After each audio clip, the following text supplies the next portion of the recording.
Reservation for facilities, October 30th, 2024. Jim, welcome back.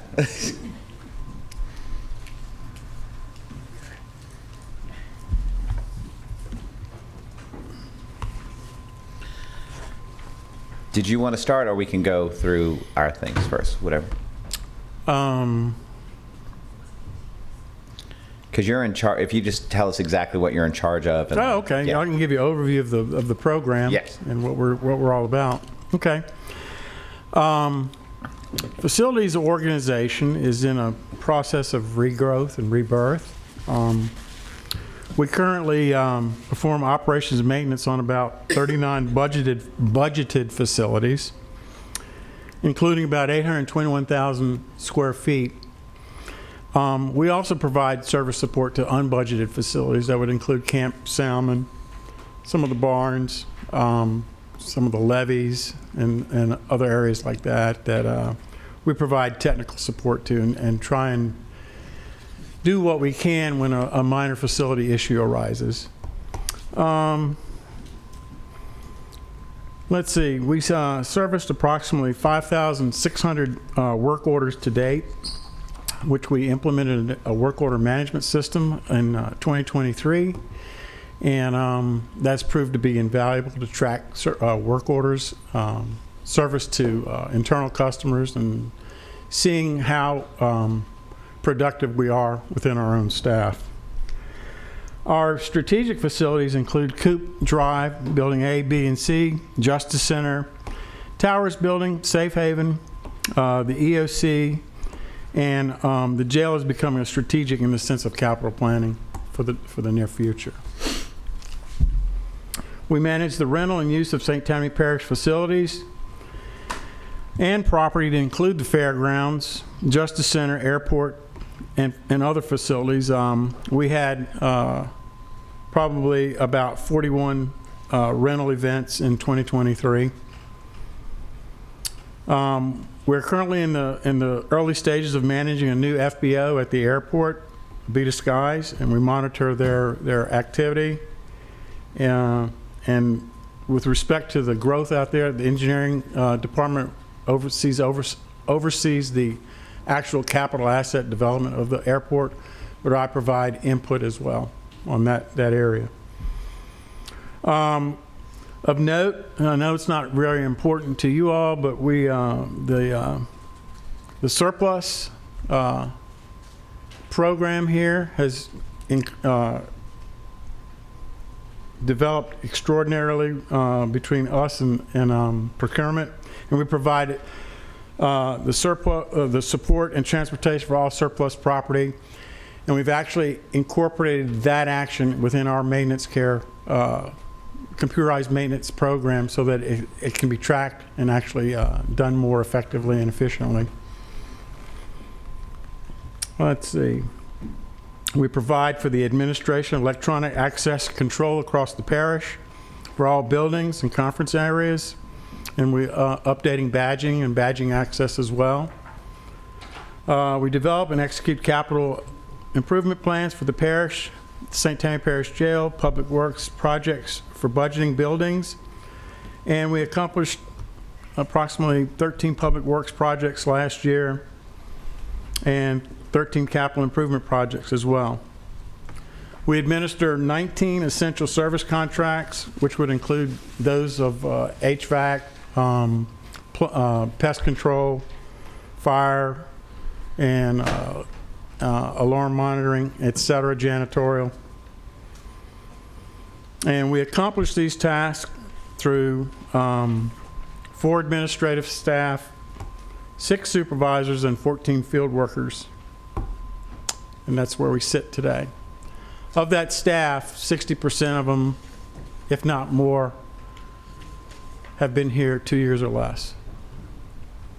Oh, wow. You got to. Of that staff, the 14 field workers, 8 of them are MS1s or non-skilled. 2 of them are MS2s, which are a step above the MS1s. 3 are MS3s, which we'd call a skilled handyman. And then we have one skilled worker, which is an HVAC technician. So that's the employee infrastructure for facilities. And that's what we accomplish these tasks with. Any questions from my colleagues? I would just like to say thank you. You helped me deal with the headache we had over at the Towers building. And we're going to we're going to take it to the next step. We can only guess which building gives you the most headaches. It's good. There's a lot of understanding things that we've learned within the past year about towers. And it's being corrected. Mr. Strickland.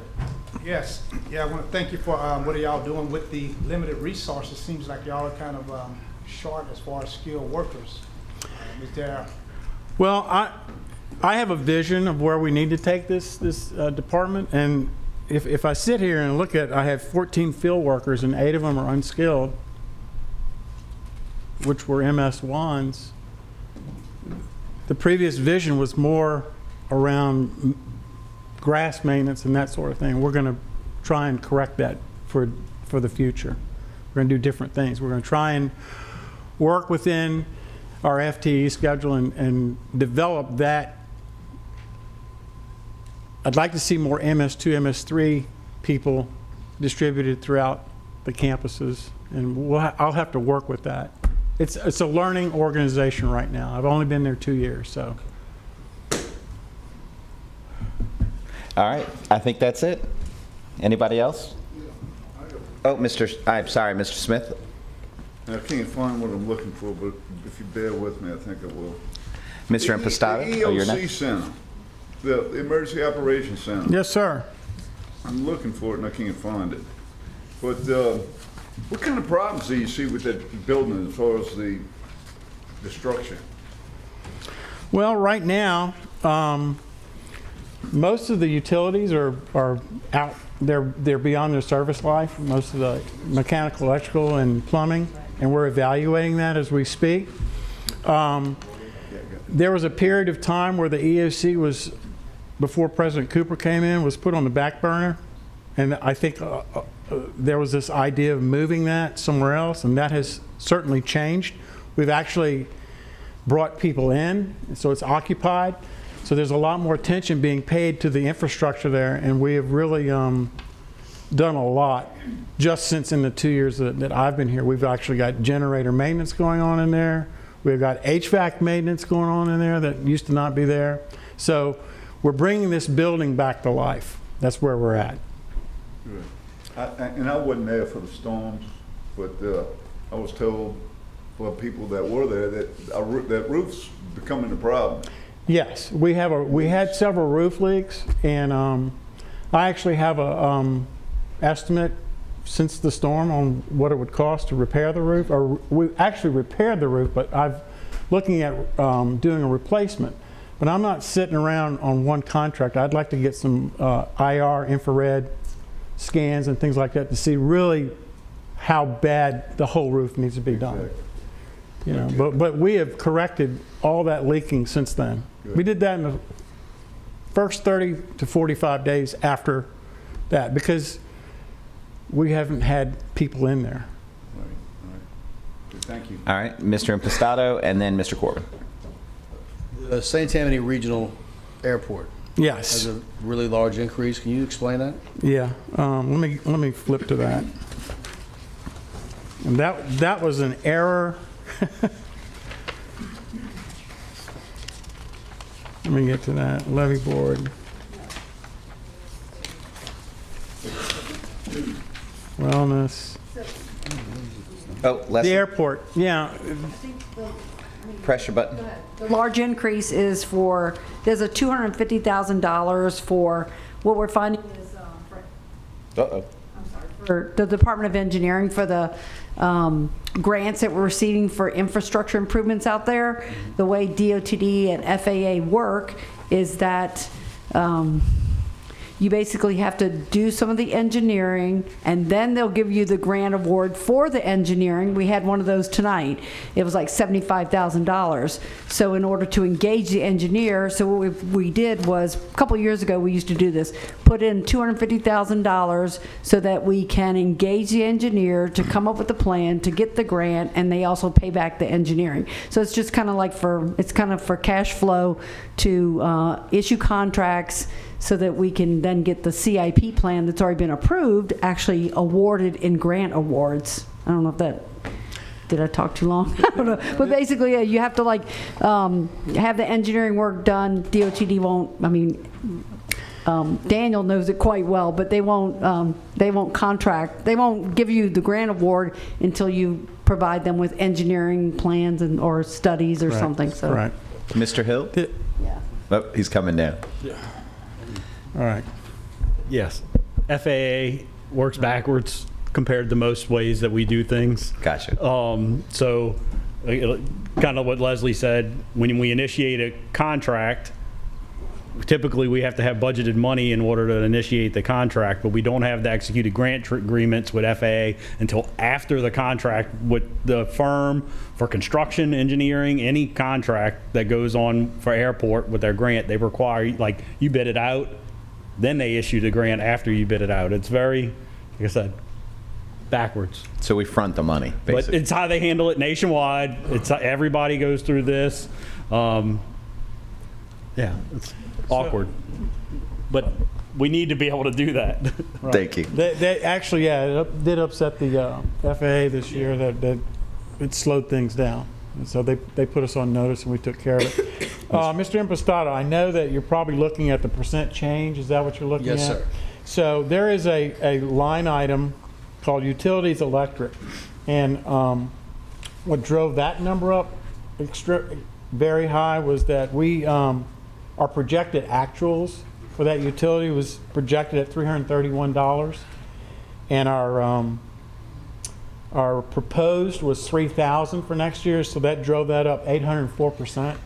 Okay. So that was in an error. I see it. But as of date today, we're at actually $3,600 in the expense side of the electric bill. So that number drove your concern. Okay. Thank you for your explanation. Okay. Mr. Corbin? A couple things, and maybe Jim is for you or for Leslie. Are we looking at this at some point in time becoming an enterprise fund, as opposed to what it is currently characterized? Is that our objective? Airport? The airport? Well, we don't generate money there, other than one rental from Oh, wait. Yep. the rental from the FBO. Other than that, the activities out there are managed by the FBO. The FBO rents out the hangars.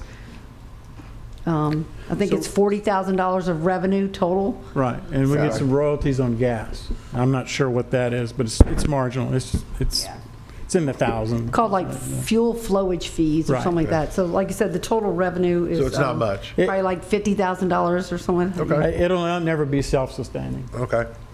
Do you guys does the facilities group have a project planner? No, that's part of my vision, to have that within the organization. How short-term is that vision?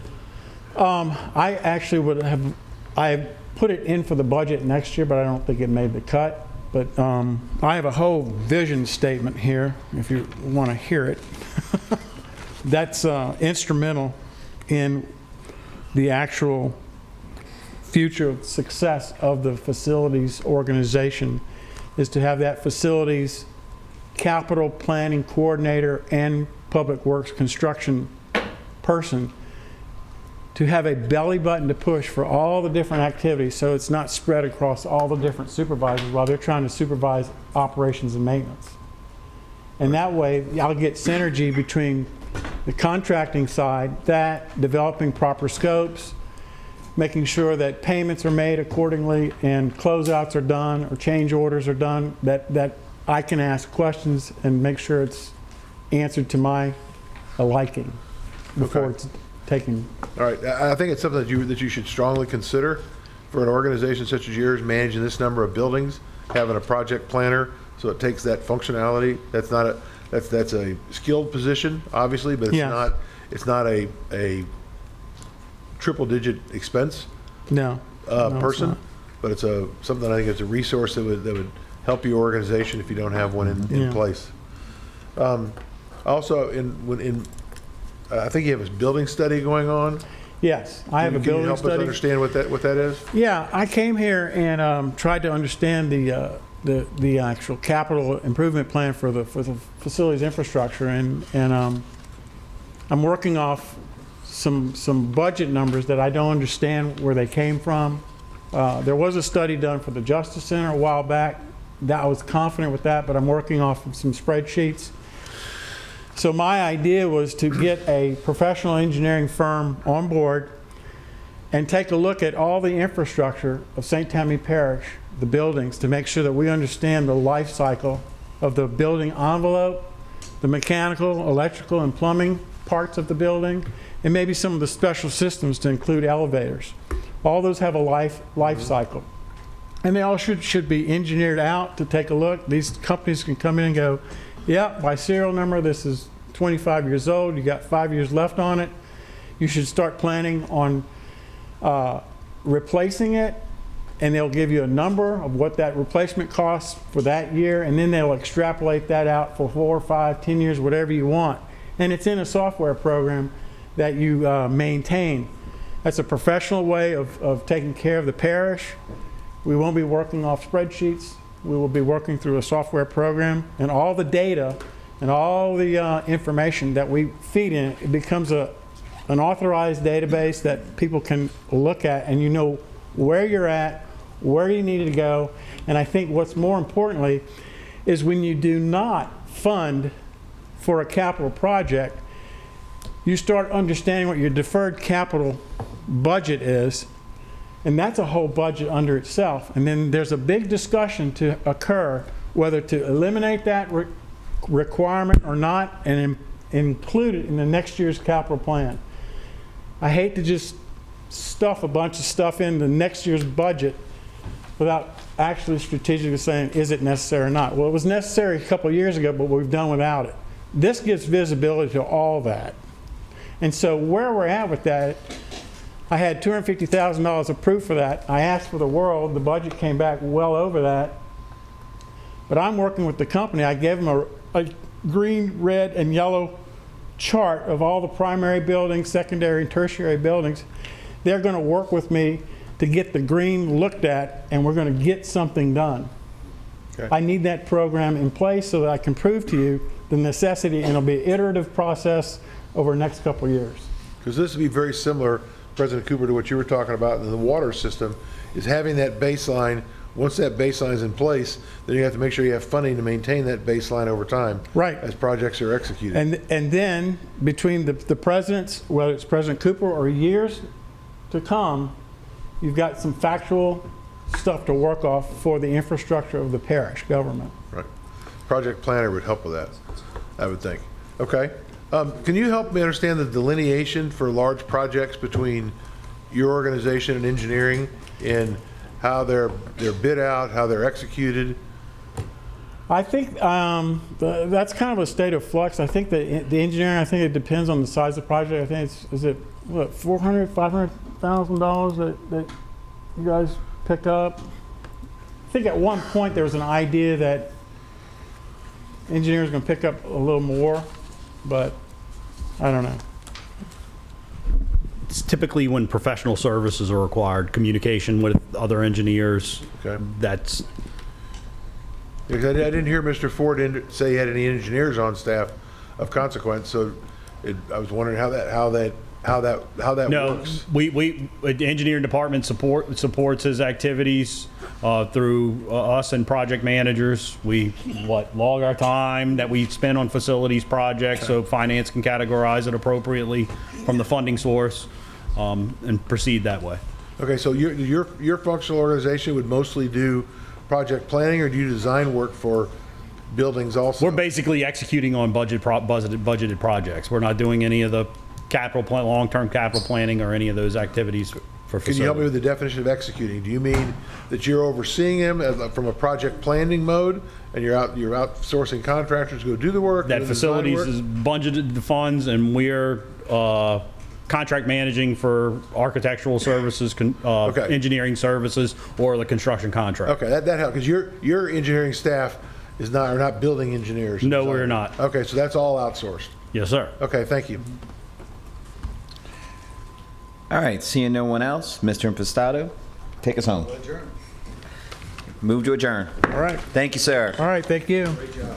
Y'all, we got to clear out, this is the libraries.